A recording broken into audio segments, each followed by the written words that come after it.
All right, with you all. So welcome everybody. I'm Courtney Morehouse. I'm with the Berkshire Regional Planning Commission. We are the regional planning agency for the Berkshires, and we represent all 32 municipalities of the Berkshires, including Monterey. We've been working with Monterey for the past 2 years on this culvert replacement grant project as funded by the state's climate change initiative called Municipal Vulnerability Preparedness. So I'm just going to share my screens and introduce the project, and then I'm going to pass it over to Chad at GZA. So I'm here with Chad Cox and Ben Wang and John Buckley of GZA. They're the engineers working with us on this culvert replacement project of the main road Route 23 culvert. That's that road stream crossing right next to Town Hall in between the blue house there, owned by the Tryon family, and the Town Hall. And it's sort of right in the center of town and a major piece of infrastructure. So we started this project off. Let me see if I can get this clicking forward. There we go. So we got a grant from, like I said, the Massachusetts Executive Office of Energy and Environmental Affairs through their climate change initiative, which they call Municipal Vulnerability Preparedness. It's an action grant. That's a follow-up to the town's planning, MVP planning, that was done back in, I believe it was 2021. And it's actually the second grant that they've gotten to look at replacing this culvert. And with each grant, we sort of move a little bit further along the engineering and project timeline. So the first grant was just for planning. It looked at a bunch of different alternatives to address increased flooding due to climate change, which we've all seen can cause road blowouts, and especially with undersized culverts can cause a lot of damage along main roads. So this first study really looked at what the inundation, in other words, what the flood maps would look like, both in today's storms and in a future 100-year storm. So considering that we're expected to get more rain and in more in bigger quantities and more frequently, there's a concern that the road will be flooded out because of the undersized culvert right next to Town Hall. And in particular, Town Hall will have some flooding as well. So these inundation maps were created during the first phase of the study. And you can see in the blue all the areas where flooding is expected in a future 100-year storm. So I believe this was 2070 modeling and the precipitation that was done there. So you can see it's quite a bit of downtown, including Route 23 itself. And so the major concern here was during these storms, at the height of when emergency services are needed most, you've closed off the access to one of the major routes through town. So we could go through the mean depth of the different storm intervals, but this is basically the biggest concern that we were trying to address. And that first MVP grant looked at a number of different alternatives. It looked at upsizing what now is a current 10-foot culvert to a 15-foot replacement. And then we ran we being GZA ran the modeling based on what that would look like and the inundation maps there. A little less flooding across the road, but you can see all of the properties to the right and upstream still flood quite significantly. They also looked at what it would look like to increase the span to 18 feet and put in a flood barrier along the Town Hall. So that certainly saves the Town Hall property, but again, it still sort of just shifts the flooding to the east there and floods much of the upstream areas. And then lastly, the project looked at what it would look like to put 2 flood barriers, in other words, 2 retaining walls on both the west and east side of the culvert and the channel there, the Konkapot channel. This was sort of ruled out, 1, because it was pretty expensive, 2, because it would create an ongoing maintenance issue 50 years down the line. You'd then have to think about, are you going to maintain these? Are you going to upgrade these? And then 3, it's not the most environmentally friendly of the 3 solutions. So the last solution that was looked at is increasing the span to a 25-foot open bottom culvert. One might call it a bridge, given the size of it, but it's basically an open bottom culvert that's much bigger, about more than double the size. This year has been primarily focused on running what the modeling would look like. So you can see here, this is a 100-year current storm. That is, what is a 1% chance storm in today's standards, and how the inundations maps would show. So a lot less reduced flooding, with the exception of that blue house on the east of the bridge there. But you can see that a lot of the town property is spared in this scenario. And then with increased storms, future flooding, you kind of see some reduction, but the big key point is that the road doesn't flood with this increased culvert size.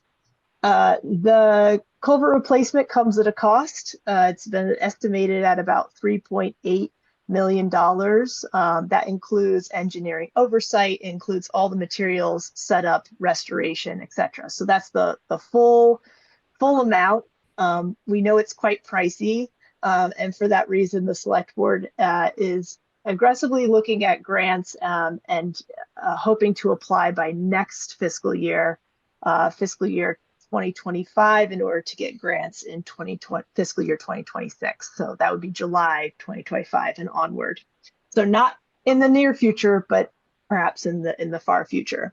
And again, heavily subsidized through grant funding at either the state, federal level, or both. So this call really is to go over the designs of that culvert plan. And so with me, I have Chad Cox, and I'm going to stop sharing my screen. And there's only a few people here, so I think we can keep it pretty informal. If you have questions, feel free to raise your hand, and I will we'll call on you as we go. Go ahead, Chad. Wonderful. Thank you, Courtney. Hello, my name is Chad Cox. I am a civil engineer with GZA Geoenvironmental. We're working with the town on the design of this culvert replacement. And I've got a few slides to help us kind of visualize how this potential project might look. And so I'm gonna now fiddle with the whole screen sharing thing and see if I can get that to happen for us. All right, and then I'm gonna hit this button. And Courtney, let me know if you're seeing my screen now. You're good to go. Perfect, thank you. And again, I'm joined by my colleagues, Ben Wong and John Buckley, engineers with me here at GZA. So Courtney did a great job of setting the stage for why we're looking at this, what we're looking at and why we're looking at it. So again, this is the culvert that takes Main Road over the Konkapot River. The culvert, which is currently a corrugated metal pipe, an ovaled corrugated metal pipe, was installed in around 1970, and the town is looking to replace it with the assistance of the MVP program and hopefully other grants as well. Why are we looking at this? Well, for one, it's just an aging piece of infrastructure. It's not deficient. You can see the photo there on the right is a photo of the interior of the culvert. There has been some corrosion of the corrugated metal pipe.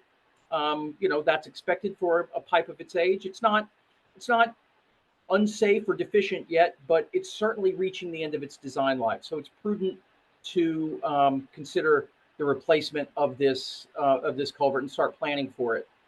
It doesn't meet the criteria of the Massachusetts stream crossing standards, which has to do with culverts or bridges that are configured appropriately to allow for not only getting over a river, but also allowing a river to properly get under a bridge and maintain the ecological functions of a river. And as Courtney very clearly showed us in her slides, this culvert really is not well sized to pass larger floods that it might experience, and because of the constriction that it creates in the river, it has the potential to back water up and create upstream flooding. And those floods could impact Town Hall and adjacent properties. And basically, this is just a prudent step to take to improve the resiliency for this critical piece of transportation infrastructure and also water supply infrastructure, because there is a significant water supply line that passes over the river that is carried by this culvert.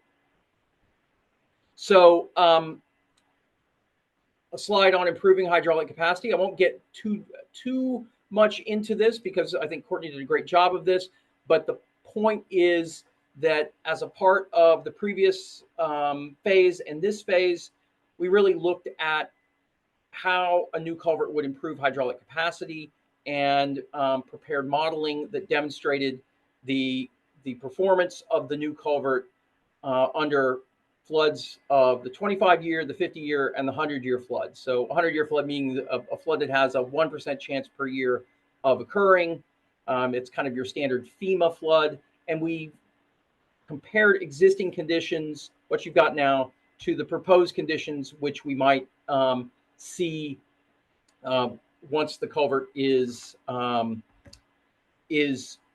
restored to it or is constructed to its new proposed configuration. The Mass DOT design guidelines state that a culvert under a road of this type needs to be capable of carrying passing a 25-year flood with 2 foot of freeboard from the water surface to the top of the culvert. So that's kind of the design standard that we initially looked at, and you can see how the existing conditions on the right compares to the proposed conditions on the left. Our proposed culvert really efficiently passes that flood. But because this is also not just a transportation infrastructure project, but also a resiliency project, we looked at 50-year flood and the 100-year flood. And one of the things that is important to note is that under proposed conditions, the flooding is not going over the top of the road. So knowing that we wanted to design a culvert that was capable of passing larger floods and that could do that under both today's conditions and future conditions, we started into the design process. We had a survey done. We did some soil borings in the road a couple of years back to understand what the foundation conditions are under the culvert. It turns out it's a good thing that we did those because we did find a substantial amount of kind of peat and organic matter that is present under the road in the river channels. That's not surprising, but it's not a great thing to put a new open bottom culvert on. So fortunately, we also found weathered bedrock and bedrock underneath that peat layer. So that's the material that we'll be using for the foundation of the new structure. The proposed conditions are a new 20-foot wide arched frame, precast arch frame structure. So it's basically an open bottom culvert. It's not rectangular. It's arched in shape for structural capacity. That'll give us about 11 foot of height between the stream channel and the crown of the culvert. And that culvert's going to be 40 foot long. We're going to kind of go back to the same configuration of the road that we found. But what we will be doing is also incorporating a sidewalk, a grade separated sidewalk into the upstream side, the north side of the culvert, and make that sidewalk separate from the roadway. We're doing that for 2 reasons. One is because we just think that's a reasonable thing to do to allow people to not have to walk in the highway in order to get access across the river and to Town Hall. The other issue is that this water line that passes over the culvert, because we are raising up the top of the culvert, where we don't really have a lot of cover that will bury that water line. And so concern was raised by the folks at the water company about the potential for the water line to freeze in the winter. So by putting in this sidewalk and raising that up above road grade, we're able to get some additional soil cover. And by doing that and also using especially insulated pipes, we're going to try to mitigate against the potential for freezing of that water supply pipe. We'll also be putting in scour protection on the river. We've got some new training walls going in along the upstream town hall side, because the new width of the culvert will be widened towards the town hall side. The existing river training walls on the east side will be left in place, so we're not imposing on the private property on that side. The width will come from additional width on the west side, on the town hall side. And then the new structure will have new guardrails and bridge railing. So here is a section through the culvert. So this is as if you were looking at the culvert from upstream on the left and downstream on the right, basically looking along the road and having an X-ray view of the culvert itself. So on the left side is where the sidewalk is, and we have bridge rails on the head walls that go on both the upstream and downstream side. We've got a lowered pipe rail mounted on the concrete retaining wall that separates the sidewalk from the roadway. And then here's our 4-inch water line that's going to pass under the sidewalk via an insulated pipe and have additional insulating soil around it to mitigate against freezing. You can see on the bottom, we'll have riprap scour protection, which will choke with natural river sediments in order to make that a more appropriate substrate for aquatic wildlife. And then we're replacing the training walls upstream and downstream. So this is now a cross-section cut from sort of east to west. This was facing downstream, and it is through the culvert itself. You can see the existing culvert here, so that gives you kind of a sense of its size and width. And then the new, that's in the dotted line. And then the new culvert is this arched shape structure here, precast concrete, sitting on concrete footings that are bearing on the more competent weather bedrock or bedrock down below that peat layer that we encountered in our borings. And above is the roadway with the guardrails along above the culvert itself, and then the traditional kind of metal guardrails leading into that structure up to the east and west of the bridge. There's your guardrail. There's our new culvert versus our existing culvert, and the new guardrails for traffic safety. Just an additional view of that culvert through kind of the sidewalk and the short divider wall that will separate the roadway from the sidewalk. Here's that low wall, the little pipe rail, an impact attenuator up to the east to prevent cars from directly impacting into this transition wall here on the east, and then on the west, that's in the opposite direction from traffic. So again, our precast frame structure, our footings, our scour protection, and then the granular substrate material for the stream bed. And just what I said. And there's our water line. And you can see the water line, is buried at the appropriate depth as it approaches the bridge, but it has to come up and over in order to get above the crown of the frame structure. So that's why we've raised this sidewalk and provided for the additional thermal insulation. And then, so that's really the long and short of the proposed permanent project. One thing that's always important to think about in these kinds of projects is how are we going to maintain traffic during the construction, that we're going to have to completely demolish the existing culvert. And in order to do that, we've got to pull up the existing roadway, take out the entirety of the existing culvert, and then replace it with the new culvert.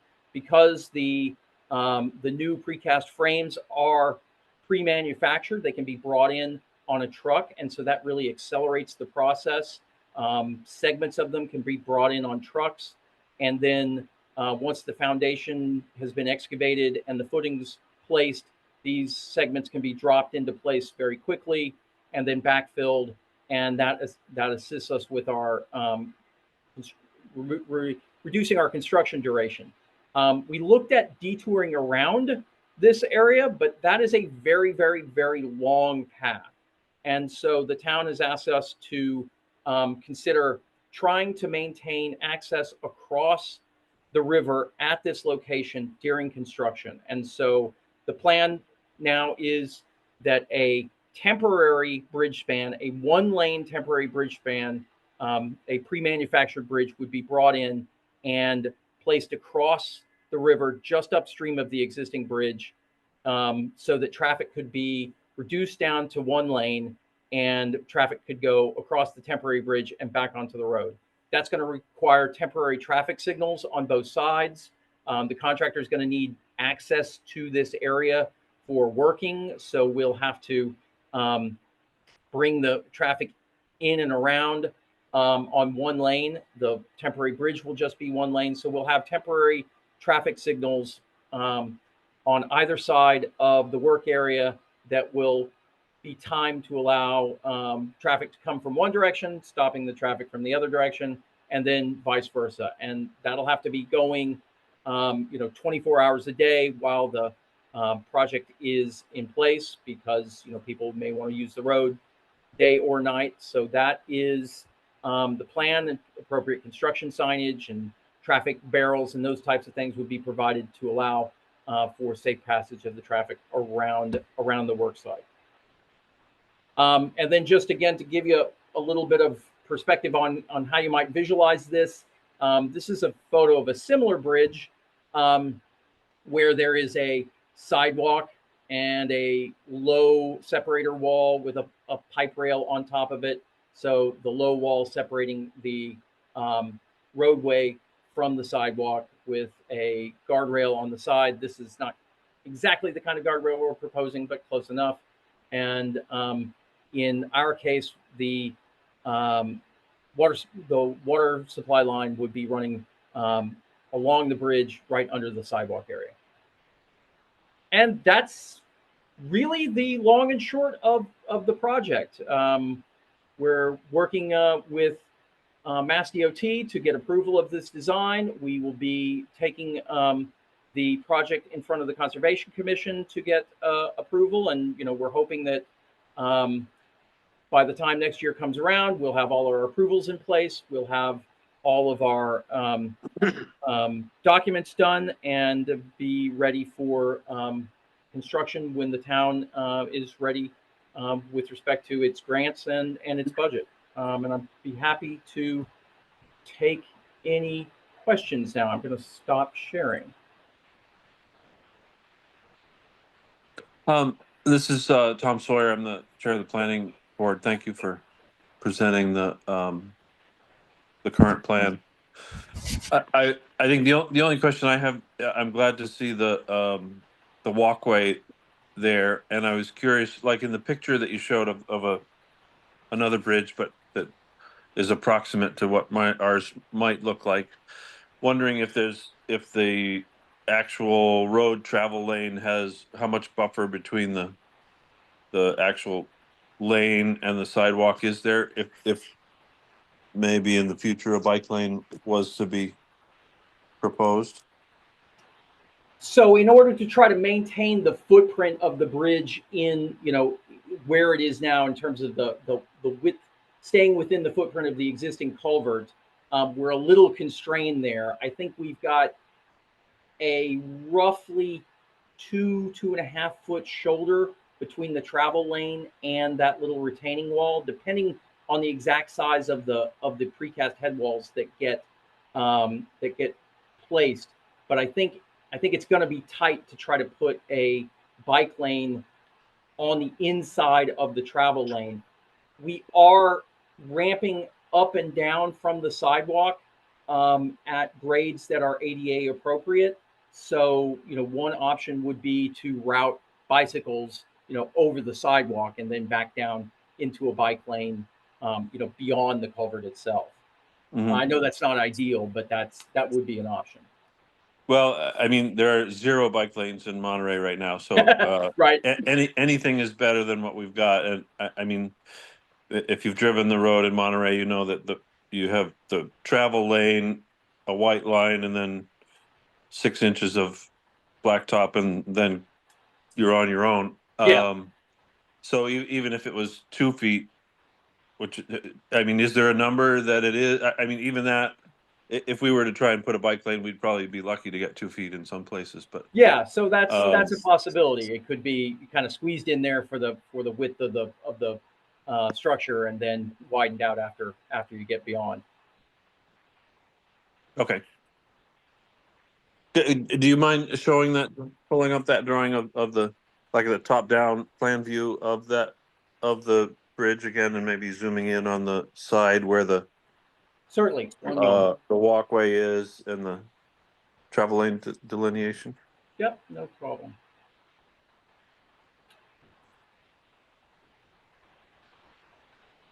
Let's go here.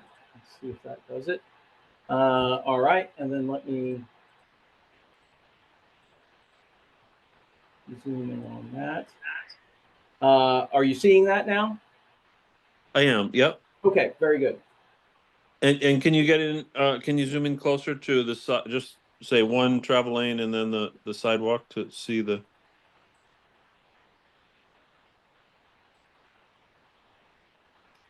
Right, and let me. So you're not showing the. Oh, okay, that's a little bit better, maybe. Yeah, let's see if I can find a dimension on another drawing. And that's a. So I've got this is probably a better photo right here, or better. So we've got a 12-foot travel lane, a 4-foot. I apologize, on the sidewalk side, a 4-foot shoulder is our current design, and then the sidewalk itself is 5 foot. And we're showing these head walls as, I think, 18 inches. It's possible we might be able to squeeze that down a little bit, get ourselves a little bit more, but that's the those are the dimensions we're showing for the cross section of the road currently. Great. Thank you. Certainly. Go ahead, Kyle. Hi, excuse me. I had some questions about the temporary bridge that it kind of looks like it's going to go on top of a bunch of trees. It's hard for me to visualize it. If we can go back to that slide, I don't know. Certainly, one moment. Let me get back to it. I guess my question is, are we going to be cutting down a bunch of trees? No, so if you are at Town Hall and you sort of know where that ramp is, and there's 2 abutments that go kind of between Town Hall. One's along the Town Hall side and one's along the Tryon property side. So the temporary bridge, this tree is actually further set back. So we're not going to cut any trees. Okay. Yeah, it kind of sits. And actually, this idea was presented to us by Lee Tryon, who said that when they built the original culvert, they had a temporary bridge here. So we were like, well, seems like that might be the only possibility to keep the road open during construction. Okay, thanks. Certainly.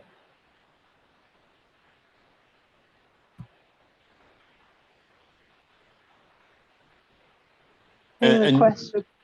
Yeah, you said during construction you've got to excavate and pour the footings for the full road width at one time. You can't just do half and half. Correct. Yeah. We looked into that and kind of worried with that, quite extensively, but because of the way the the existing metal culvert is, if we kind of try to cut that in half, we need those pipe culverts, really require the soil on either side to, give them structural capacity. And so if we basically took away one lane, in order to maintain the structural capacity of the culvert and the road approaching it, we'd have to somehow support that exposed soil, where we had kind of cut the road in two. And we thought about various ways of doing that. I was initially quite excited about potentially driving some sheet pile so that we could cut the road in half, because I thought that seems like the most straightforward way to do this. But unfortunately, because of what our soil boring showed, we really only have soft organic materials down below the roadway fill, and then we get very quickly into a bedrock where we wouldn't be able to drive sheeting. So that pushed us away from that idea of kind of doing half and half and leaving the culvert in place. That really seemed like the optimum solution for us until we kind of started thinking about the subsurface conditions, and that pushed us more towards this temporary bridge solution, which is apparently what was done originally when the existing culvert was put in. And you would have to put up signage and things for overweight trucks and Correct. or Yeah. probably any trucks. It looks like it's a precarious little detour there. Right. Yeah. And that detour actually, I will in the final plans will show that this is more of a cartoon. The approaches will not be that sharp in terms of turning. So we'll provide for some turning radius for to get emergency vehicles and that type of thing across. But it will be a very slow process, because you're not going to be able to go 30 miles an hour across this thing. It's going to be a very go slow, turn around, go across the bridge, turn again, and get back on the road kind of thing. So there will be traffic impacts. There's just no way around it. Yeah. So let's do Rob and then Mark. So yeah, thanks, Chad. So my question, I think you partially answered my question about the traffic detour, and that it will have to be a more angled instead of two right angles. But it does still raise the question. There are a lot of tractor trailer trucks that use Route 23. Yeah. And are you going to, is the detour bridge, the temporary bridge, going to be able to handle that both in terms of weight but also geometrically?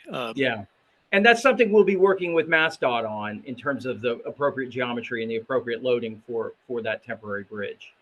I think ideally it will, but if we can't accommodate it, there may need to be provisions for a detour around for larger trucks.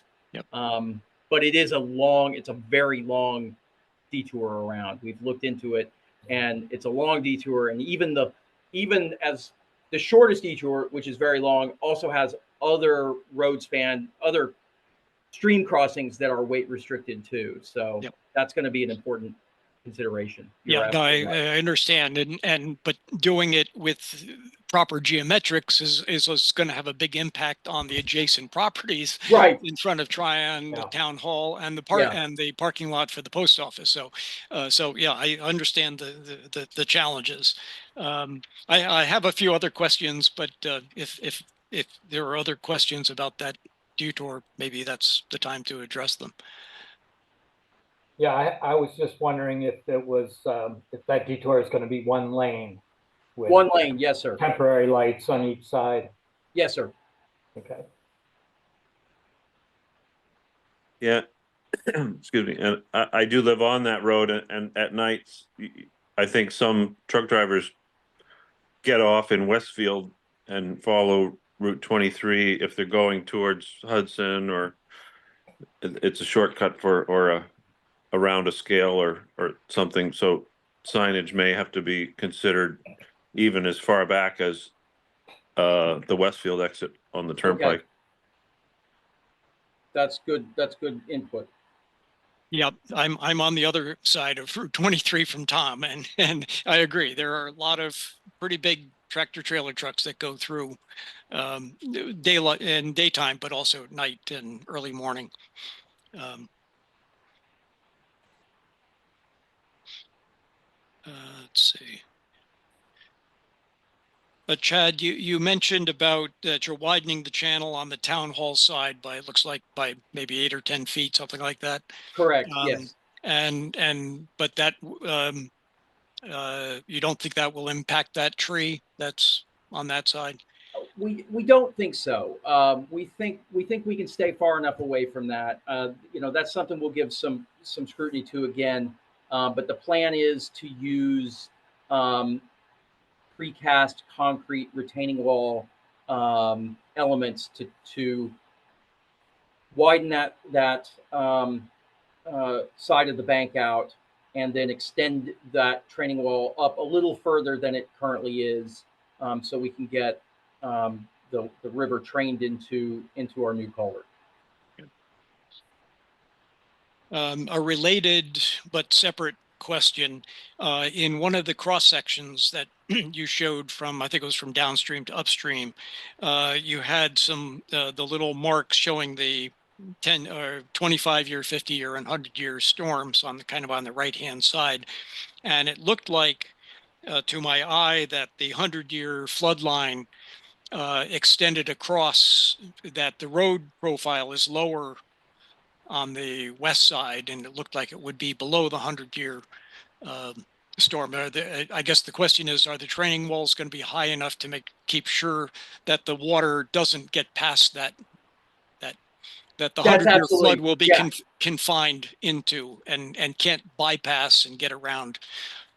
Yeah, good eye on that. That's absolutely correct. The training walls on the upstream side will tie into the culvert head wall on the upstream side to confine the 100-year flood into the channel, even if the roadway is sort of falling away on one side.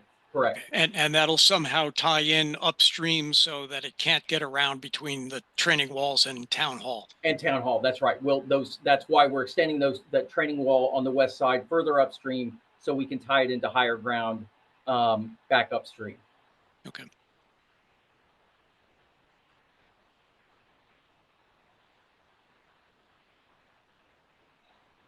Yeah, go ahead. Oh, sorry. Go ahead, Kyle. Shit, I think she's asked. Yeah, you go ahead, Ross. Okay. And then Kyle.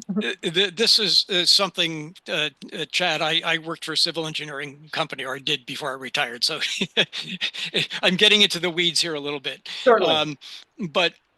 And I asked this question in the preview questions. Downstream, as you know, is the old mill dam. Yes. And I guess my question is, I mean, certainly I hope that dam will be there for a long time. I mean, it has great historical value, although it admittedly needs work, and that's a different topic for a different day.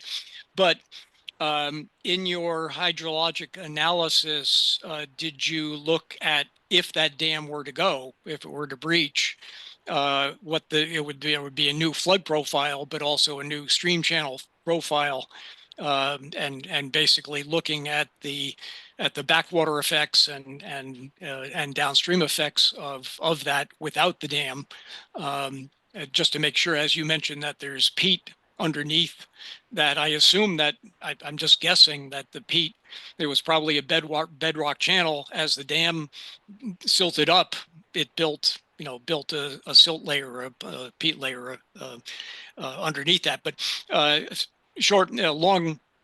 long prelude to the question is, at the hydrologic analysis, looking at what would happen if that dam were to Yeah. breach, or to just make sure there isn't a scour condition or anything working its way back upstream that would undermine the culvert.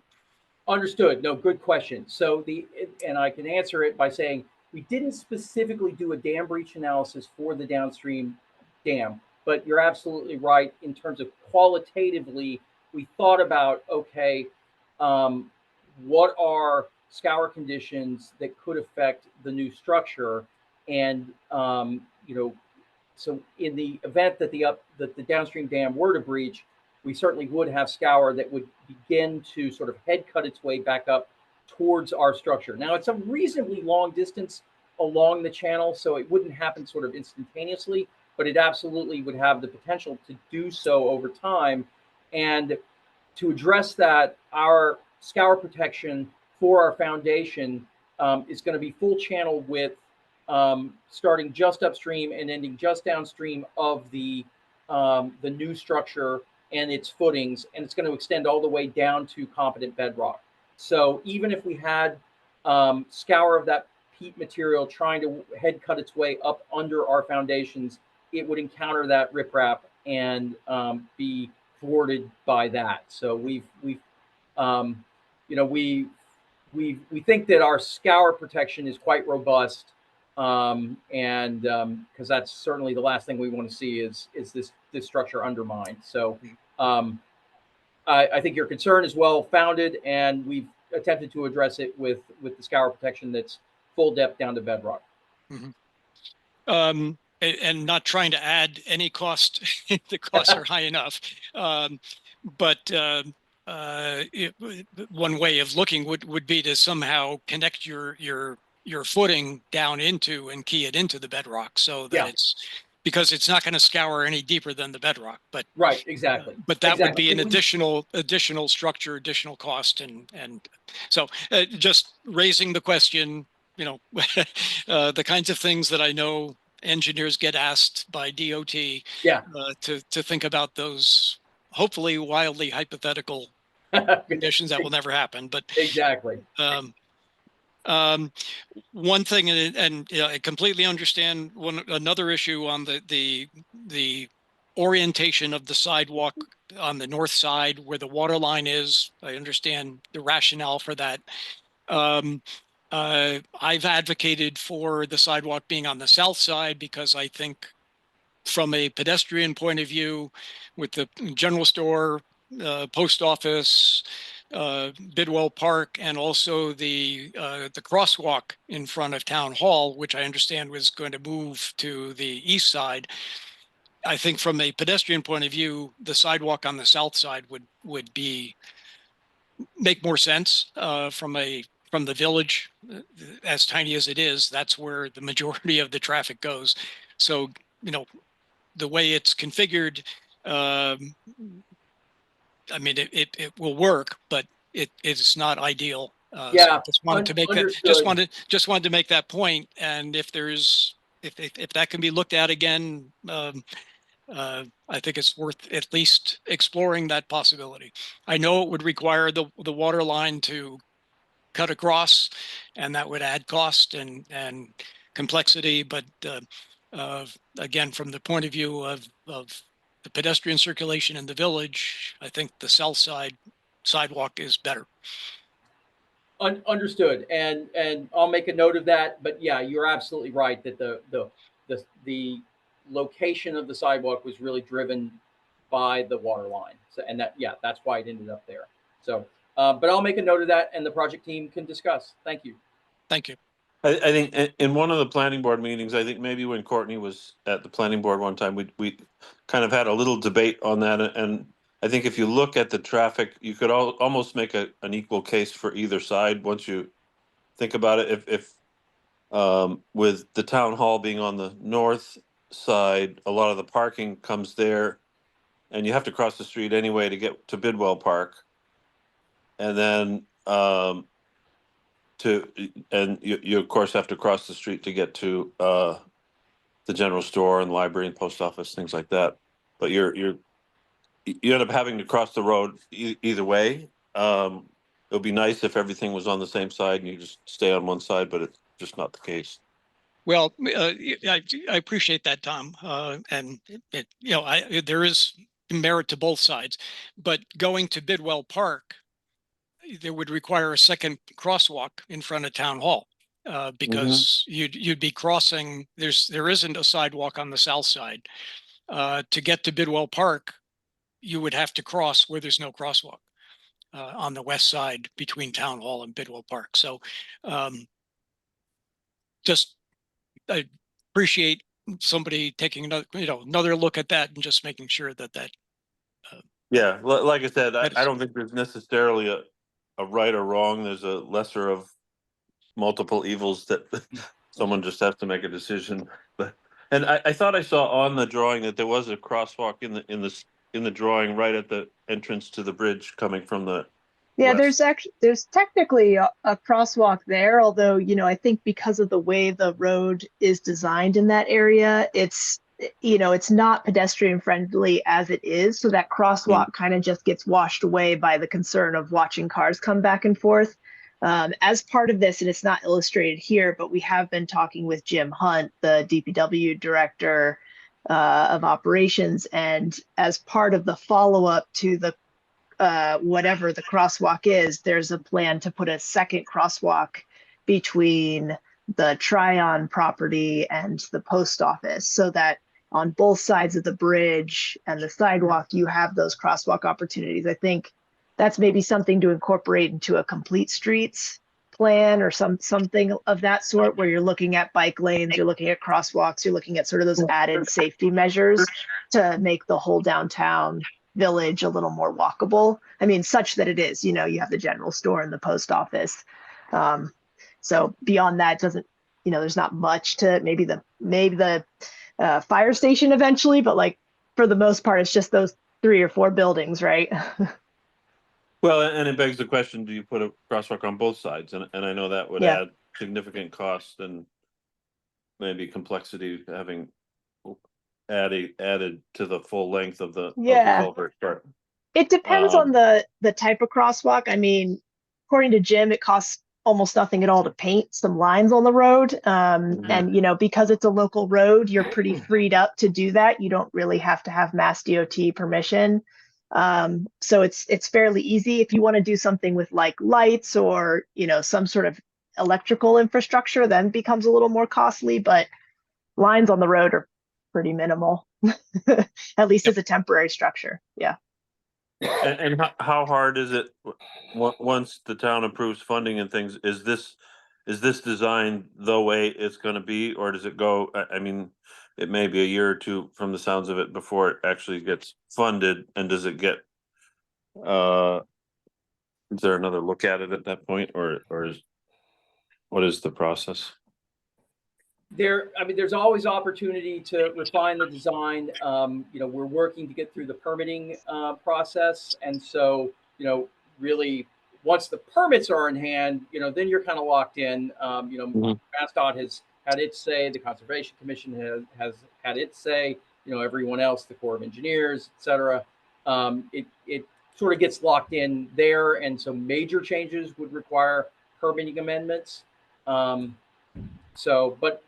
there's always an opportunity if the town decides, hey, we really have a different priority and we'd like to make some change. That's certainly possible. We haven't gone to bid yet, and we're still, so we've still got opportunities. Kyle, did you have a question? I had a question. I came in late and I may have missed it, but the pictures of the culvert itself, it's open at the bottom. It's different from a round culvert. I just Yes, want to ma'am. make sure I understood that. Yes, ma'am. So the new culvert that we are proposing is essentially a sort of an arch-shaped frame that is completely open at the bottom, and it will sit on concrete footings on either side, and those footings will sit down on solid ground bedrock. And then so as the river flows through the culvert structure, we'll have put rock on the river bottom to address the concern that was previously raised about scour. But then on top of that rock, the plan is to take some of the existing river bottom material that we'll have to excavate out in order to remove the existing culvert. We'll take that material and put it back on top of the rock and work it into the stone, so that instead of just a raw sort of rock river bottom as it goes through the culvert, there'll be a bed of granular sand and cobble material that will form the riverbed. Thank you. I'm sorry if I missed that. Not at all. That's Happy to okay. Wouldn't that happen naturally anyway over time? Absolutely. Pretty much, Yeah, absolutely. We'll get sediment transport continuously moving downstream and fill in that material. One more question about the sidewalk and Tom's question about bike lanes. I think it's great that, you know, that there's actually a 4-foot shoulder. I think on the cross section, Chad, that you showed that the sidewalk cleared dimension was 5 feet. Correct. If I'm not mistaken. I wonder if there's any opportunity to narrow that down to 4 feet, which I think is the minimum ADA sidewalk, and give us the extra foot on the shoulders either. And because there are bikes on both sides, I think on your cross section, I think it was 2'6" on the south side shoulder and 4 feet on the north side. Yeah.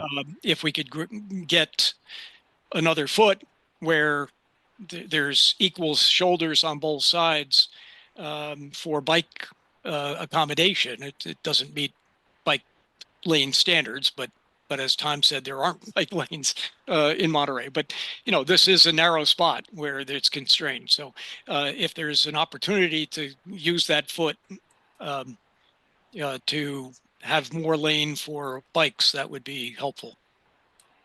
Perfectly reasonable suggestion, and I'm very happy that we have a project team meeting later this week, and I'm happy to take that suggestion to them and make that suggestion, because that's a reasonably easy sort of modification to the plan set to make. So you know, as long as everyone's comfortable with that, you know, narrowing down to the 4 foot, then you know, I think we might be able to accommodate that. So thank you. Good suggestion. Yeah, I think that makes a lot of sense, because I mean, if I'm standing at the post office and I want to go to Bidwell Park, whether there's a nice crosswalk going across, I'm going to cross the bridge on the same side. So Yeah. giving me a little bit more room to do it more safely is I think a good idea. Tom, you're going to make our sidewalk mute. No, I think it's great, and I like the concept that you've come up with the raised sidewalk and providing the space for the water main to be in there and insulated. I think it's a great design. I know it's going to create some interesting geometry for the vertical transitions, but I think it's a good solution to the problem of fitting everything into that space. So yeah, again, we're trying to cram everything in. I know you're trying to do a footprint bridge, so you don't want to make it any wider or longer than what's there already, because that changes even a foot changes the whole theory Right. of how it's done. So I understand that. So thank you. I know the challenge. Great. Any other questions? We're almost at the top of the hour, but we have just a little bit of time for maybe one or two less questions. Is there any provision for? I mean, this is what is the duration of the project? Do you think, especially the excavation of the channel for the culvert? Yeah, you know, it's hard. That's difficult to estimate, but I think, you know, you're looking at a minimum of kind of 4 months, really all in on, you know, all of this. It's, you know, it's gonna be a lot to get all that material out of there. It's a very tight site, you know, trying to work constrained by the idea that we've got to keep the road open. So there's going to be, I think, a lot of you know, the contractor having to be very clever about how he handles material and where it's stockpiled and then putting back. So, you know, I'm envisioning, you know, this to be, you know, potentially up to 4 months of work. That's certainly something we're going to explore with some of our contractor friends and get some, you know, basic kind of thoughts from them about what they think the duration would be. I would see a project like this ideally starting, you know, whenever the town chooses to do it, ideally starting after Labor Day, One, because, that might mean a little less traffic in town, but also, and from my standpoint, more importantly, because that's sort of low flow period, and maintaining, one of the biggest challenges on a project like this is maintaining the flow of the river through the site while you're trying to work on the site. And so the less water we have to pass, during construction, the easier it is. And there's never any way to guarantee that you won't have a big storm that just comes along and dumps a bunch of water and gets the river really ripping. But if we can try to schedule our project in periods of the year where it's at least less likely we'll have a big storm, and also, ideally have some flood storage available up in Lake Garfield, that I think will be beneficial to everyone, because, that's really the kind of thing that keeps me up at night on these kinds of projects is, can we get in and get out before we have, the big storm that we're building the structure to accommodate in the first place. That's where I was headed, is just look on the schedule and make sure you know when the next 100-year flood is coming. Right, exactly. Although Exactly. we do have the drawdown of the lake in the fall. Yeah. Yeah, So would be, that'll be maybe helpful. has to be done slowly or, coordinated. Right. Yeah. Well, I want to thank everybody for coming out or logging on, however we want to see this new virtual reality we're in. So in terms of next steps, we are closing out this grant and the engineering process. All the permits will be submitted, and then we'll be procuring those permits and going through the permitting process through the summer. So that'll probably be maybe like fall 2024, in which we'll have all the permits secured. And then those permits are good for usually around 2 to 3 years. So that's when BRPC and the town will be looking at all these different grant possibilities to figure out how we can minimize the amount that the town of Monterey is either borrowing or putting into the project from their budgets.